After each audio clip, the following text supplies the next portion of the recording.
Hello and welcome to this C programming tutorial. C is a popular programming language that's widely used in the industry. In this video, we'll be covering the basics of C programming. Section 1. Setting up the environment. The first step in programming in C is setting up the environment. You will need a C compiler to translate your code into machine-readable instructions. In this video, we will be using the GNU Compiler Collection, GCC, which is a free and open-source compiler. We will also be using an integrated development environment, IDE, called Code Blocks. It's a free and cross-platform IDE that provides a user-friendly environment for coding. Section 2.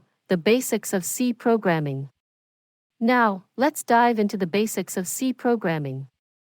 C is a procedural language, meaning that the program is executed sequentially. The first program that is typically written in C is the Hello World program. It simply outputs the string Hello World to the console.